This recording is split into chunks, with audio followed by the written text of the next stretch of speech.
Hello everyone, welcome to my channel. My name is Xony, and today we're going to have some more stories from Reddit. But before we start, it would be so much appreciated if you would subscribe to my channel, like the video if you enjoy it, and maybe leave a comment down below.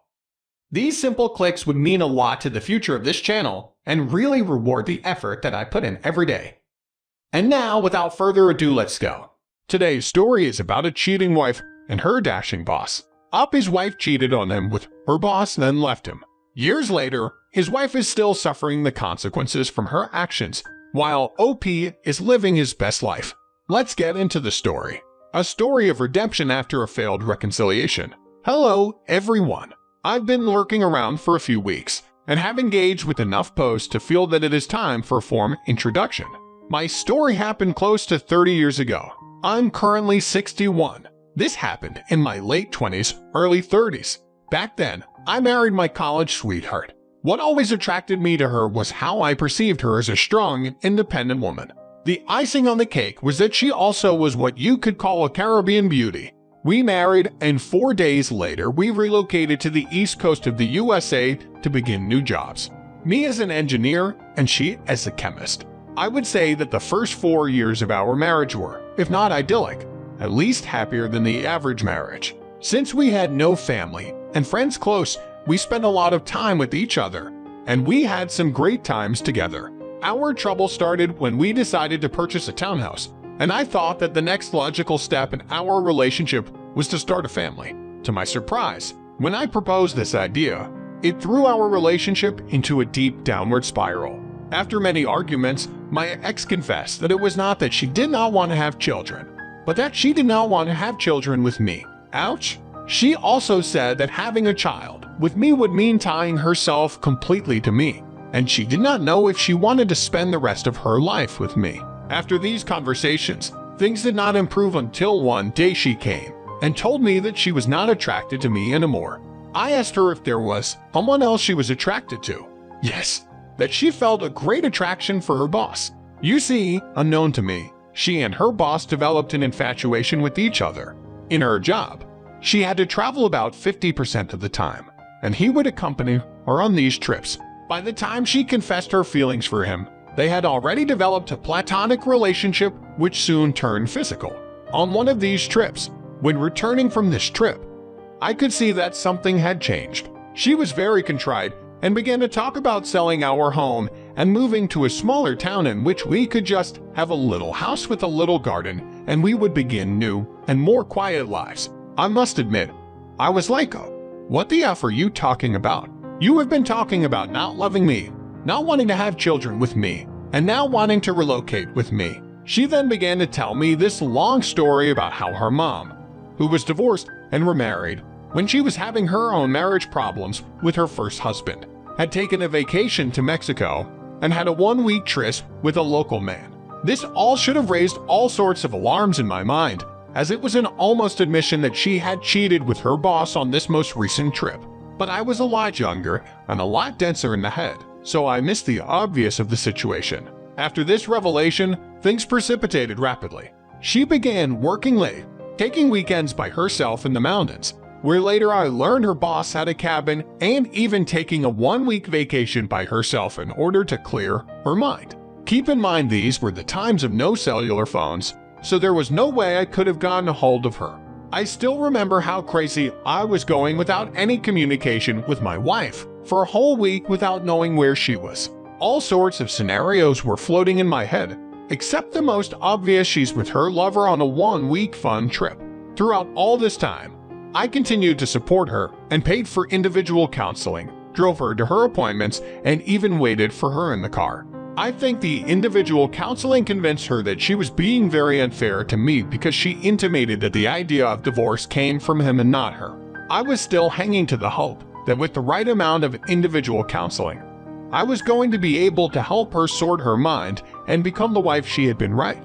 After our wedding, it was clear she was in deep turmoil, in which sometimes she would say she loved me and sometimes she could not stand to be in my presence.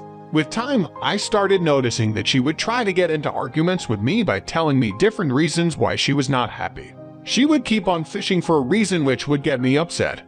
Once she hit on one, She would escalate the attacks until I just would leave the house searching for peace and she could get on the phone and call her lover. Based on phone records the day she asked me for a divorce, my life crumbled. I knew we were having our troubles, but never in my wildest dreams would I have thought of divorce here. You must understand that I come from a very Catholic culture, Hispanic, and the idea of divorce was anathema to me. Around this time, I had to take a trip to a different state for a 2-week training. When I came back, she was gone, along with 1/2 of our furniture and 1/2 of our savings. I had no idea where she had gone. Back then, I had no one to lean on to. There was no interest, no Reddits, no online resources or communities. I felt alone, abandoned, and fell into a deep crevice of depression. I had basically let myself go for the previous 18 months while dealing with all the drama and stress. I had gained a lot of weight and really didn't care about my health or my appearance. I firmly believe that we look the way we feel, and back then I looked like crap. My ex had left me with no return address and no way to contact her. The original no contact, while making sure to tell all of her friends that this was all my fault. So I also lost the few close friends I had.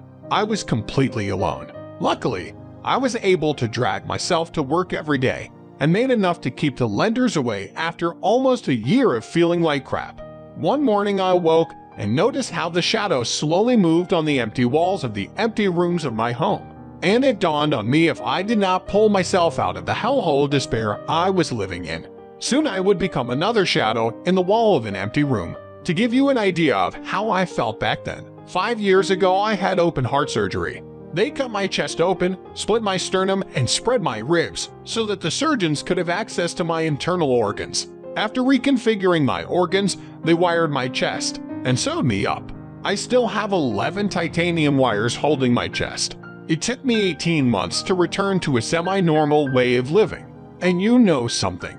I would gladly have another open heart surgery than reliving the experience of spousal betrayal and abandonment. It was brutal. It was by the grace of God that I pulled myself out of that well of despair and began to rebuild my life. I decided to completely remake myself. I had a good job and a roof over my head.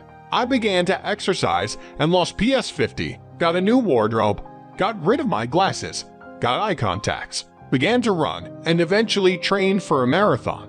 I began to rock climb and play league volleyball. I began to live a life I could be proud of. I'm not the most good-looking guy, but I began to irradiate an aura of confidence that people noticed and women found attractive. Soon I began to date and realized that my wife's betrayal was the best thing that happened to me because it allowed me to discover the real me.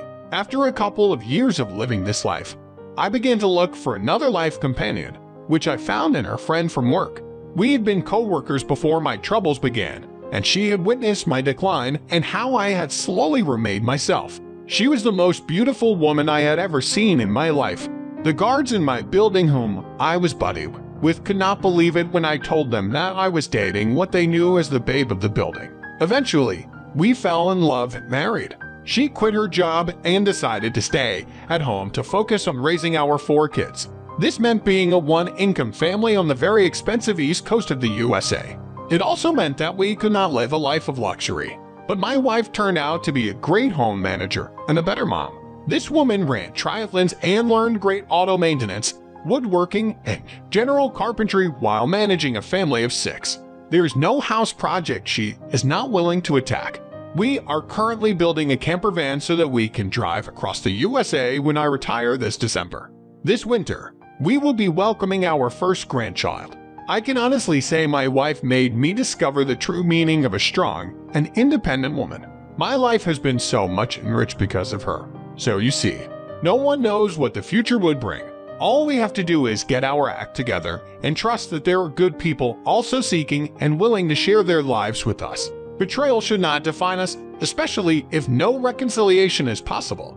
And even if reconciliation doesn't work, this doesn't mean it is the end of our roads. You might be wondering what happened to the ex. Well, a few years after she left me, I heard that within months of her abandonment, her boss divorced his wife and they moved together and eventually got married. About 15 years ago. She called me right out of the blue. I'm still wondering how she got my number to let me know a mutual friend had passed away. We had a short but cordial conversation. At one point, I asked her how she was doing, and she said that she was living with the consequence of youthful mistakes, to which I answered, "That's all in the past. I don't even think about it," and I hung up. I can honestly say that in my heart I have gratitude for her because her decisions brought me and my wife together. One last thing. Another consequence of my failed marriage and reconciliation is that for the last 15 years I've led a ministry at my parish. I'm a Catholic permanent deacon for the divorced and separated.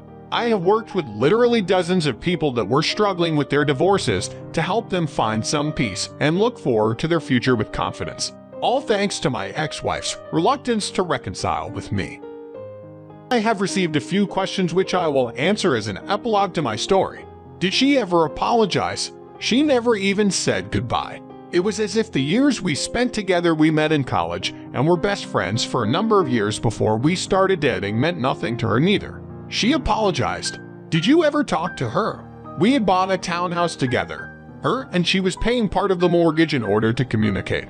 She developed this very bizarre process of phone calls between friends so that I could get a hold of her, and then she would call me if she thought communication was necessary. Since I did not change my number, she could call me at any time. Wayne talked a handful of times. Did you ever see her again? Between her abandonment and our final divorce, I saw her 3 times. The last one, the day our divorce became final. This was a couple of years after she abandoned me. She looked like crap. No makeup, very hippy-dippy clothes. I, on the other hand, had lost PS50 and was hitting the weights pretty hard back then.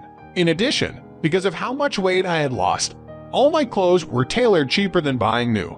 So that day I looked sharp with the suit and tie I was wearing. The last look she gave me when the judge was asking me if I had any objections with the divorce agreement is forever burned in my mind. Pure hatred. I guess her narcissistic brain could not comprehend how much I had thrived without her negative influence in my life.